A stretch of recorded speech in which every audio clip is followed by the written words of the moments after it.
Hi and welcome to RIME Showcase, where I'm interviewing David Albert on his novel Comedian 2012.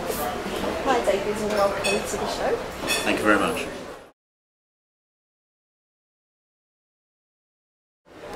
From the age of 12, or at the age of 12, I, apart from editing the school magazine, which I was pretty good at English, I decided to actually start a freebie newspaper. And I became the editor and the market person as well, and I employed literally at 12 years old a lot of people, and the magazine or the newspaper grew to within 2 years to about a circulation of 50,000. So I knew I had a chance for this, and I decided to run that a little bit further, but my career changed and I went into, I became a women's clothes designer many years later, and then from there into stockbroking and banking. And while I was in international banking, I wrote a short story which I submitted to some magazines, which they then published, and it went global, and I was getting a lot of plaudits back from all over the world saying, "You write very, very well, can you do some more?" And I did some more. Still wasn't getting paid, I was just doing it back in my hand, and at that particular point I felt that I did have something that people wanted, and it was suggested by several magazines that I should write a novel, and much to their surprise and even to mine, I'd forgotten, then suddenly remembered I did have a novel that I'd written on a typewriter 20 years beforehand and stuffed in the cupboard with thousands of bits of paper that I did on a typewriter. And I dragged all these out, had a look at them and thought, well, the first thing I need to do is actually get them moving onto a computer, and that took me about 3 months to do that. My brain was going, looking at this, copy whole thing, and it told me I had 30,000 words. This chap rang me up, he said, "We never speak to literary agents, we never speak to authors, but what you've written here is world #1. And I thought, yeah. And he said, "True, but you need a literary agent and you need something more than 100,000 words and to be considered seriously." And I didn't have a literary agent, so I decided though that I would actually go further than that and actually go for the 100,000. And I ended up, after about 6 to 9 months of really hard working till 3 o'clock in the morning, falling asleep in front of the computer with 120,000 words. And at that particular juncture there, I tried to get literary agents, and I got the normal refusals, very much like J.K. Rowling got hers. And I just kept on, and then I was just walking my dog one day, this about 2 years ago, bumped into a chap who's got his dog, and we were just talking, and he asked me about this, and I mentioned I'd written this novel. He asked me briefly what it was about, and I told him in about 10 words what it was about. And he said, "Wow, that is absolutely brilliant. Have you got a publisher or a illustrator?" I haven't got either. He said, "I know someone who's a publisher. She will want to take this on board." And I said, "Yeah, all right." And the next day, this lady gave me a ring, and she invited me to bring up to her office the entire manuscript. There's 120,000 words, massively deep.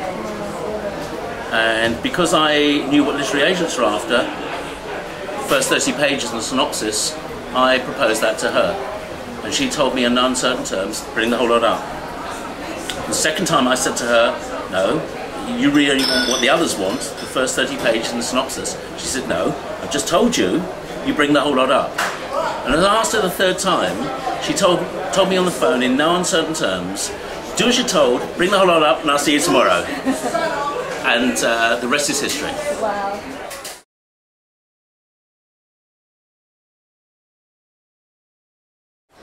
My inspiration comes from many sources around the world, past, present, and some of them involve people. For example, when you see swimmers, say in the Olympic Games, and they're swimming really, really fast and they're breaking world records, and then you look behind them and see they haven't got any legs. That's inspirational. Also, the man that inspired me many years ago, Martin Luther King, made a speech in front of the Lincoln Memorial. I was only 16 when I saw this actually being made, and I can't remember the entire speech, but one particular thing he came across with was, "I have a dream." And that dream has never left me, and I try and instill that into other people in their lives to inspire them as well. That's where I get my inspiration from. What a great inspiration.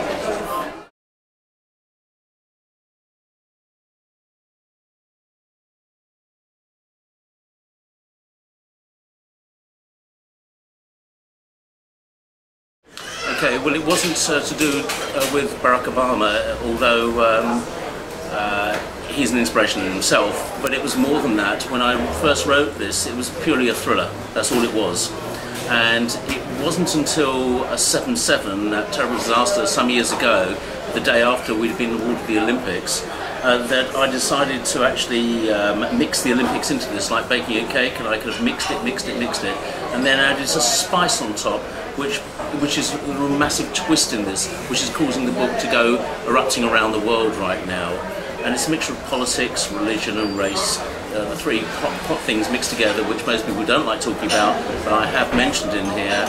And that drove me to actually really drive this in a very, very, very big way. Very, very big way.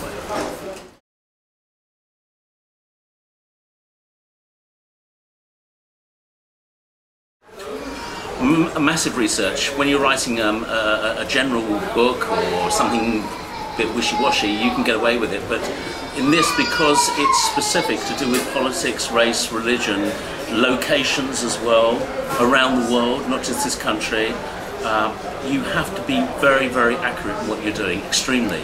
So my research didn't take me via the web, but it also took me to actually visit quite a lot of these places, and also pick up information from other sources like Foreign Commonwealth Office and other areas as well, where I could actually put specifics into the book, and I couldn't then be challenged later for inaccuracy. It's as simple as that.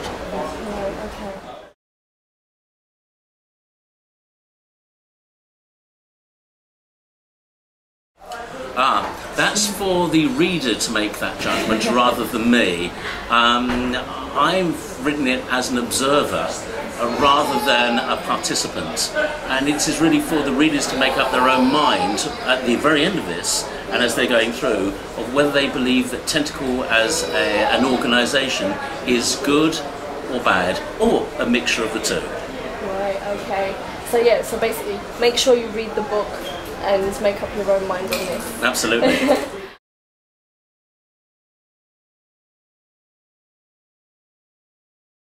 It's been very positive, globally. I, obviously, as the author, I'm not aware of everything that's happening outside of it, and but I do know that from the areas that I've actually mixed into, doing presentations at schools and businesses on how to write a bestseller, the reaction has been absolutely fantastic, and also on multiple websites around the world. There have been multiple 5-star ratings for this all the time, from all over, from Canada, United States, Australia, every country in the world. It's quite phenomenal, and it's taken me really by a wonderful surprise. Wonderful surprise, that's all I can say. Excellent, brilliant.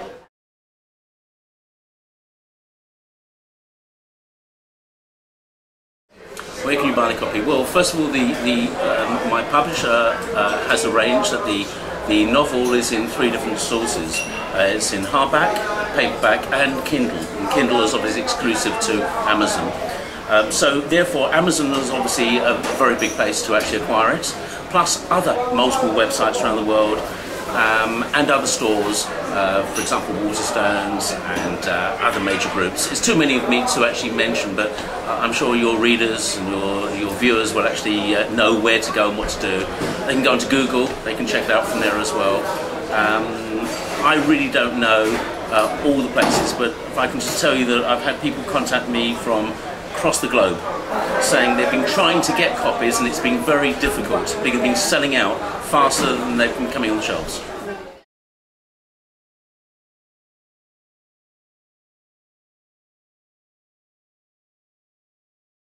Advice. Advice is easy to give. What I would say is that whatever you want to try and achieve in life, you've got to have a plan. If you're driving from here to Manchester, to Leeds, or wherever, you've got to have a roadmap. Without that, you're going to get lost. So the roadmap is very important. So you've got to actually know roughly where you're going, and you've got to plan it out in the sequence. And it's very important that a person has a structured approach to this and anything else in life, And one of the things I would suggest to them is if a person is really set on becoming a writer, whether it's a good one or an amateur one, whatever, they do have a plan. And one of the things I would suggest is for them to get a copy, and I'm not commissioned for this, to get a copy of the Writers and Artists Yearbook. They can even get it for free down the local libraries. Okay? And that will give them a lot of information of where to go and what to do. Okay?